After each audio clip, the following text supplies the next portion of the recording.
Assalamualaikum warahmatullahi wabarakatuh. Halo teman-teman, perkenalkan kami dari kelompok 3.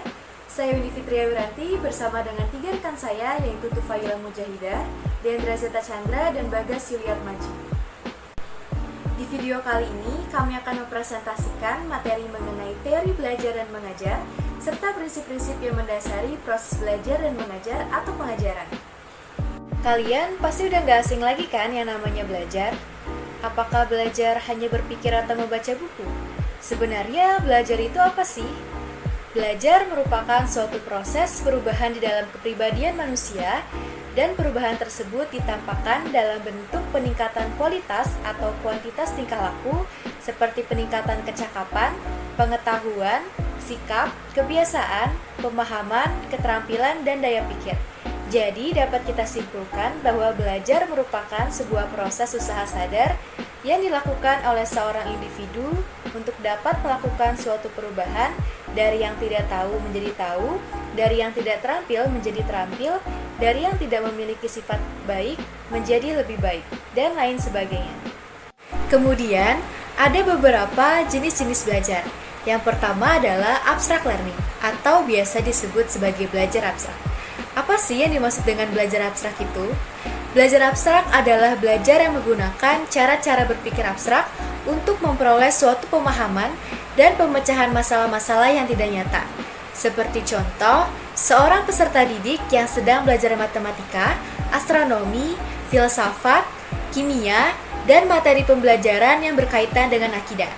Nah, jenis belajar abstrak ini menitik beratkan pada peranan akal, penguasaan prinsip dan konsep untuk memperoleh suatu pemahaman dan pemecahan masalah atau problem solving dalam mempelajari hal-hal yang bersifat abstrak. Kemudian, jenis belajar yang kedua yaitu skill learning atau belajar keterampilan. Nah, belajar keterampilan ini merupakan belajar dengan menggunakan gerakan-gerakan motorik, yaitu berhubungan dengan urat-urat saraf dan otot-otot yang bertujuan untuk memperoleh dan menguasai keterampilan-keterampilan jasmaniah tertentu, seperti contoh olahraga, musik, menari, melukis, memperbaiki benda-benda elektronik, dan sebagian materi pembelajaran agama seperti ibadah haji dan sholat. Selanjutnya ada jenis-jenis belajar. Jenis-jenis belajar yang pertama yaitu jenis belajar sosial atau social learning, di mana belajar sosial adalah belajar yang bertujuan untuk memperoleh keterampilan atau kemampuan terhadap masalah-masalah sosial, terhadap nilai-nilai sosial, dan lain-lain. Contoh dari jenis belajar ini misalnya belajar memahami masalah keluarga, belajar memahami pemahaman terhadap masalah kelompok atau antar etnis, atau masalah lain yang bersifat sosial. Selanjutnya ada belajar pemecahan masalah atau problem solving, di mana belajar pemecahan masalah pada dasarnya adalah belajar untuk memperoleh keterampilan atau kemampuan untuk memecahkan masalah secara rasional, lugas, dan tuntas. Tujuannya ialah memperoleh kemampuan atau kecakapan kognitif guna memecahkan masalah secara tuntas. Untuk itu, kemampuan individu dalam menguasai berbagai konsep, prinsip, serta generalisasi sangat dibutuhkan. Yang ketiga ada belajar rasional atau rational learning, di mana belajar rasional adalah belajar dengan menggunakan kemampuan berpikir secara logis dengan akal yang sehat. Tujuannya ialah agar dapat memperoleh beragam kecakapan menggunakan prinsip atau konsep belajar.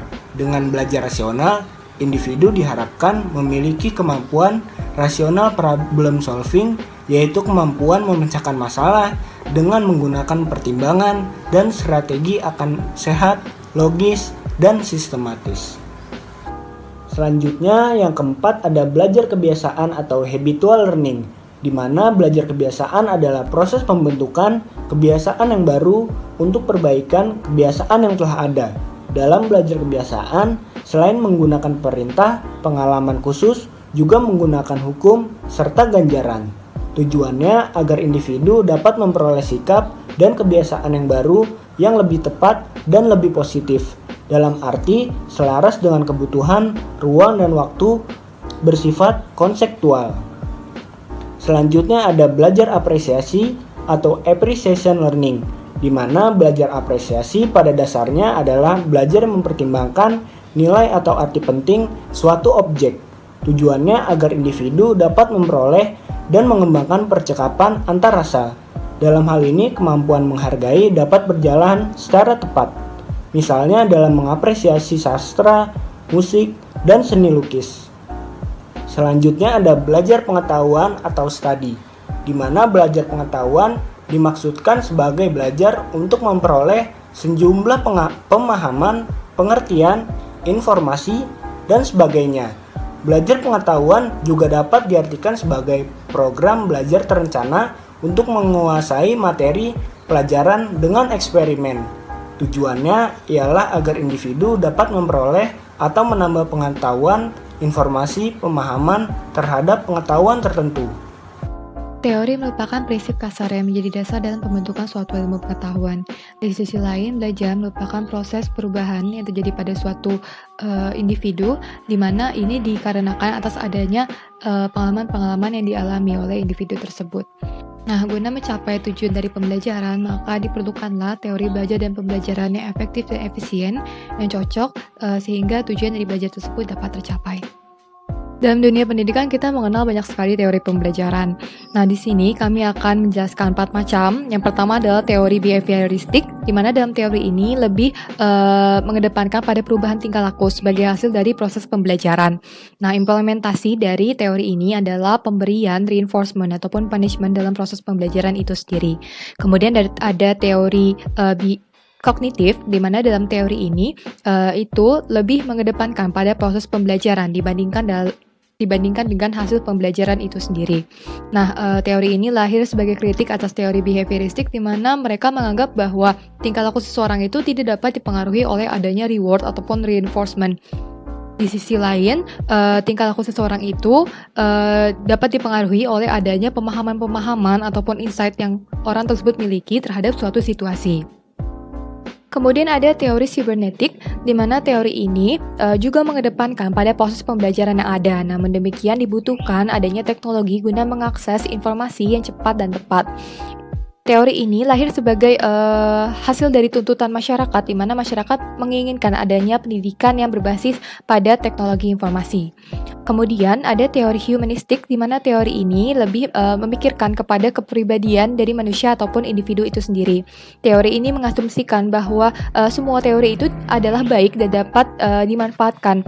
Namun demikian asal sesuai dengan tujuannya, yaitu untuk memanusiakan manusia, di mana memikirkan untuk mengaktualisasi manusia itu sendiri terkait dengan pemahaman diri mereka juga, realisasi diri mereka gitu, sehingga proses pembelajaran itu dapat berlangsung secara optimal.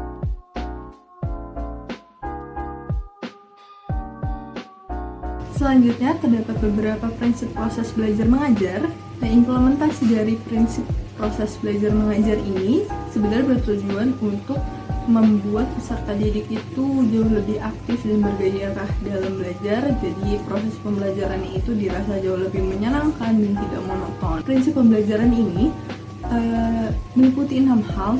Yang pertama itu adanya perhatian dan motivasi.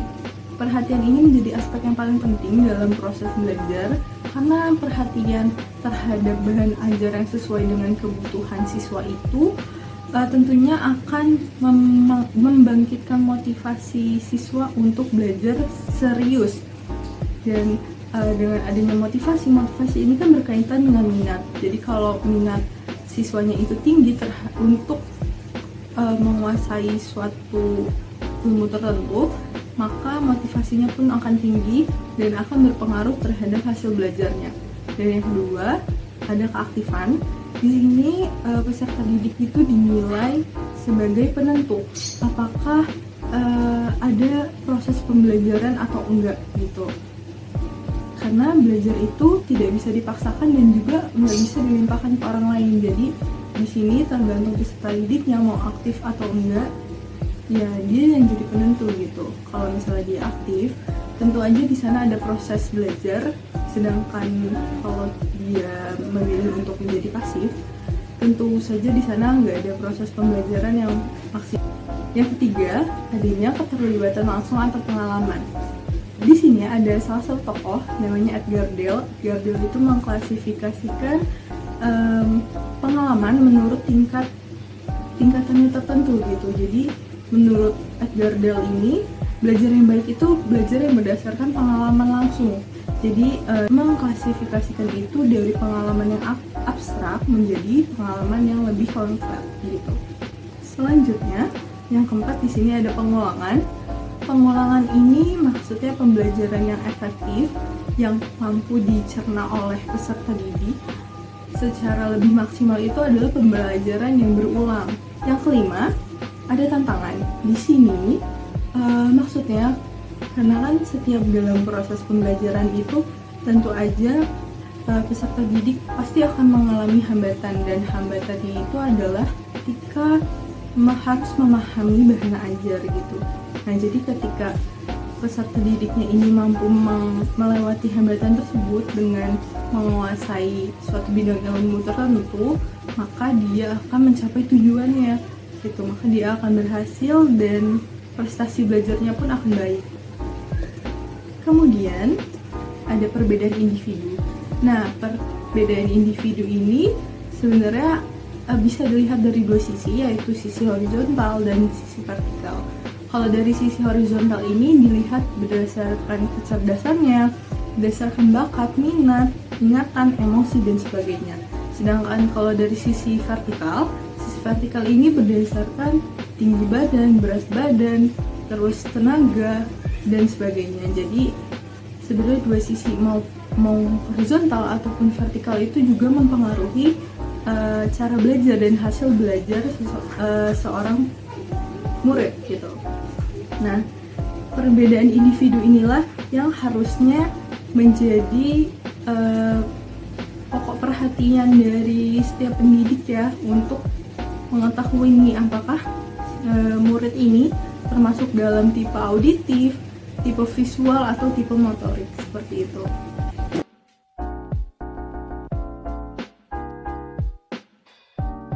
Selanjutnya, terdapat 3 faktor yang mempengaruhi proses belajar mengajar. Yang pertama adalah faktor guru, faktor peserta didik, dan faktor lingkungan. Jadi faktor guru itu memiliki pengaruh yang dominan ya untuk menghasilkan suatu kualitas pendidikan yang baik, karena guru itu menjadi penyelenggara pendidikan di sekolah. Jadi bukan sesuatu hal yang tidak mungkin kalau ketidakberhasilan pendidikan saat ini disebabkan oleh kurang minatnya siswa terhadap suatu pelajaran tertentu yang tidak menyenangkan gitu.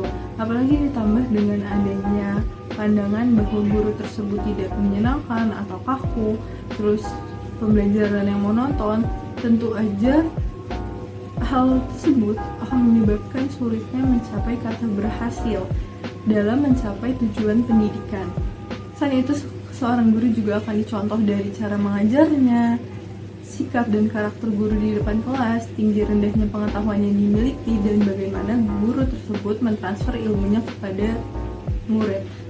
Nah, apabila seorang guru bisa membangun minat dan motivasi peserta didiknya selama proses pembelajaran, maka siswa juga bisa mendapatkan nilai yang maksimal gitu. Selanjutnya, terdapat faktor peserta didik.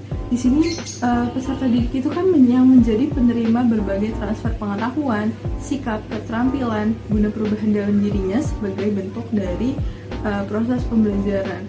Nah, dalam proses pembelajaran tentu aja dong pasti ada yang mempengaruhi kondisi siswa tersebut gitu, mau dari dalam dirinya ataupun dari lingkungan sekitarnya. Nah, hal-hal yang berkaitan dengan kondisi siswa tersebut akan berdampak luas bagi proses pembelajaran. Misalnya seperti peserta didik yang lain dan kondisi kelas. Peserta didik yang mungkin sudah rajin, yang sudah bisa mengikuti proses pembelajaran dengan baik, bisa terganggu dengan hadirnya siswa yang mengganggu jalannya gitu sama proses pembelajaran. Kemudian juga bisa disebabkan oleh kondisi kelas yang kotor, yang tidak baik, yang tidak mendukung proses pembelajaran gitu.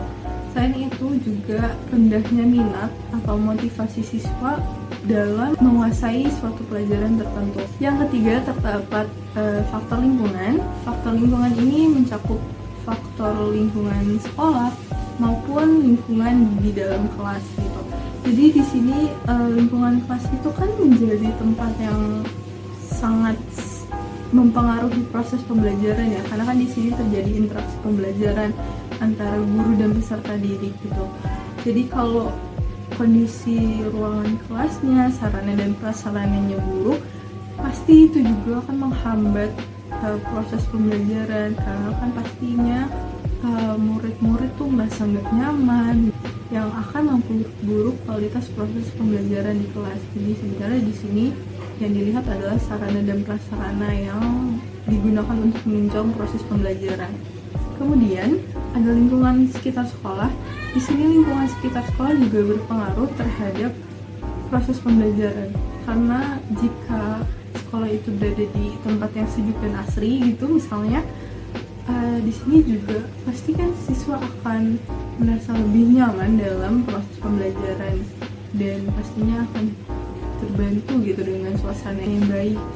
Tapi sebaliknya, jika suatu sekolah berada di tempat yang tidak nyaman, maksudnya di sini adalah sering banjir atau berada di kawasan industri yang berpolusi, yang panas, yang seperti itu juga pasti akan menghambat proses pembelajaran. Kesimpulannya adalah teori belajar merupakan upaya yang dapat dilakukan untuk mendeskripsikan bagaimana cara manusia itu dapat belajar, sehingga dapat membantu kita memahami proses internal yang ada dalam proses pembelajaran.